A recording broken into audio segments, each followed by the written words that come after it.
So there you have it, the man Manifest with Over and Under. And he has a brand new CD called, I don't want to mispronounce it.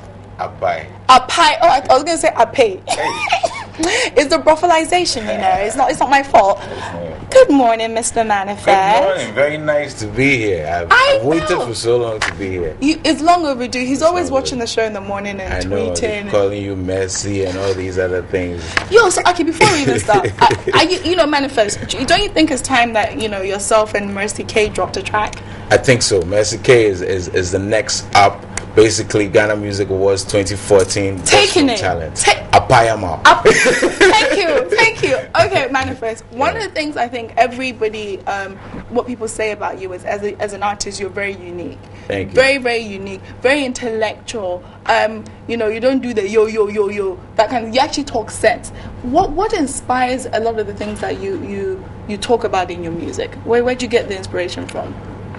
I think I'm inspired by reality. And as cliche as that might sound, if I try to talk about things that I do not know or relate to, or things that are not relatable to a lot of people, then it will fall by the wayside as either cheap fantasy or something that is disposable in a year or two. I think I try to probe deeper and do something that can capture the moment now and still can be forward looking. So if I do a song like Some Wavy, so it captures different things now, but in 5 years it could still capture the moment in terms of what's going on around the time. So I think that's what I try to do, be inspired by reality and just make sure that Apai one is American music. Apai. Okay, we just saw that video of yours, Over and Under. And the water looks amazing. Rodney Kwaku directed that. Rodney did that. It was his idea. He's a photographer. I didn't even know he's a photographer. I didn't know he's a video director. So he's doing music videos now? I think he just had a great idea. He came to me about it. We're good friends, and we decided to embark on this, and he executed it greatly. So sometimes it's not just about the technical expertise. I think the creativity, the idea is what really counts. If you have an idea, you can even have somebody else do it. But Rodney is talented, so moving from great photography to video, I don't think that was his first video. And he did an amazing job. And it looks like an award-winning video. I'm loving this. He was. Big up to Rodney. And you can't swim. So how did you do that? You see, and I actually do say it in the song. Like, what? I know the fit swim, don't cry me a river. So, that's the irony of it. But the song, it captured the idea of the song, which is Over and Under. And somebody recently told me that this video is strange. And it was one of the best compliments I received. Because I see it winning awards for some reason. It's just very different. It's different. So, what I do is, some people find it delightful, some people find it strange, and other people find it strangely delightful. So it's great. This captures that. The reactions are split. Mm-hmm. Okay, one of the things I want to talk to you about is how you brand yourself, and I don't know if it's branding or it's just you. We know you definitely with the African print and your wooden chains, as I call it. You're not doing bling. You're doing very Afropolitan. There's a word people throw out. It's a very big word. Yes, Afropolitan. Yeah. It's not in the dictionary yet, but it shall be very soon. Okay. Yeah, but it's like your look. Is it carefully thought of, or you just get up and you wear what you want to wear?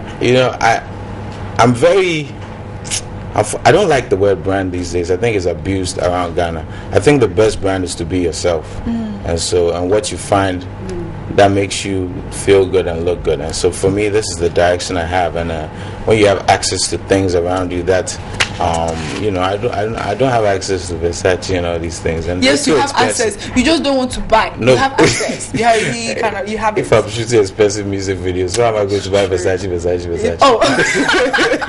No, I think it's all about creativity and also how you feel. I don't want to be like everybody else, to be honest. And so I like to rock things. I'm modern, but I take from the past too. So I like to rock things that make me feel good. Shout outs to Udin. Oh, okay. Brand ambassador there. I see you, boo. Okay, no. So let's sort of talk a bit about you. You're from a very renowned family in Ghana. You have a famous father. I don't want to say it. I want you to tell people like who he is. So people don't know. Who's your dad? Tell the Manifest. He's my dad. Go ahead. Anywho, when you wanted to get into music, what did your father, what did your family feel about that? Knowing from the fact that his dad is. My grandfather is actually a composer and ethnomusicologist, so So on the other side of me, there's the lineage music to was there. Professor J. Nketia. So, but for me, I've always been of the view that you do first, you say second. I never told anybody that I wanted to do this. People saw me doing. Okay. And so I think a lot of the older generation appreciate you more when you do that, instead of just blabbing and, you know, shooting the breeze about what you want to do. I've always been somebody who does things first, and then people are like, oh wow, he put out an album, great. So you actually you just went ahead and did the music before your family members? Yeah, I mean, they just like everybody else, they had to, they experienced it the same way everybody else did. You know, basically. Okay, so how does your father feel about your success and your family in general? Everybody, I think, is happy. And generally, when you do anything in life, in any vocation, is how well you do it and what legacy you're leaving. If I'm just doing this only because of vanity reasons, I just want to be, hey, I'm da-da-da-da-da, then I don't think a lot of people appreciate it. But I think the older generation around me appreciate it, because I'm not just trying to do things for vanity's sake, but to, you know, bring some value and to add value, to bring something different to the scene, to break open new doors, to make sure that a pipe breakthrough. Breakthrough. Okay, we have to jump into the album. New album. Am I one of the first people to hold it? I think you are holding one of the first 5 copies. It's amazing. I believe that. Yeah, it came via plane last night. Hey, it's not local printing. Oh, I would love to, but right now, dear, Abroche printing. Please, you can take it and wrap it, and you see it's let me unprint. Let me unwrap. Yeah, so it's been a long time coming. It's my first album made in Ghana, inspired by Ghana, and provoked by Ghana, as I said the other day. Because before you were in the US, when you're in the US, were you doing yo rapping or yo? No, I've evolved. I think every album, based on where I am mentally and physically, I've evolved in talk. Abroche quality. I can't even open it. I evolved in how I do it, and this album definitely captures me in modern day Ghana as a returnee, as a young man, with all the frustrations, the joys, the challenges, and all that. It captures it, and so far the response has been great to all the singles, Some Way Be, Mind Games, Ebe. And so this is an album I think a lot of Ghanaians will get to know me even better through. But it's also the story of modern day Ghana, you know, Apai. So basically. Okay, so as this Abroche covering, I'm having problems trying to open. Oh. You see the difference? We still like Made in Ghana. We like Made in. This album was made in Ghana, but printed Abroche.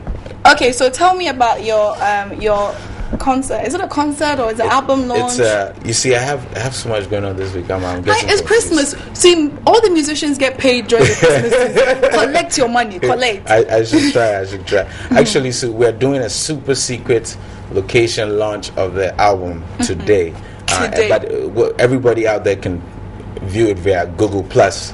We're going to stream it live. It's never been done here before. We're going to launch an album where everybody can stream it live at 6:30 p.m. I can't tell where it is in person. It's a super secret location. But if you have internet and it's fast, you can watch. Or I'll let 5 people win a chance to come and meet me and my interesting friends and weird friends at the location. So they can go to my Google Plus page and you can find a way to win it between now and I think noon or something. But yeah, we're going to do that today, and then on Friday I'm going to have Manifestivities, the end of year show. Are you coming to come and shake it? I will come into Manifestivities because it's the season of festivities. Okay, yes, myself, Pat Thomas. It's going to be a great show, and I hope people come to it. We're going to play songs from Apai and some of the old favorites. It's an exciting time. And tickets are how much? 20 Ghana per. 20 Ghana per. Yeah, okay. 20 Ghana per. Apayam will be. Okay, I'm getting the sign to wrap up. But before that, what is your manifesto in life? What is my manifesto in life?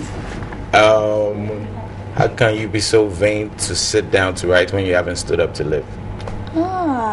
You see, a true poet. Oh no, I borrowed that one. Okay. You said a manifesto. A manifesto. So okay. That's Henry David Thoreau. So you just took somebody else's. All right. Thank you very much. Manifesto.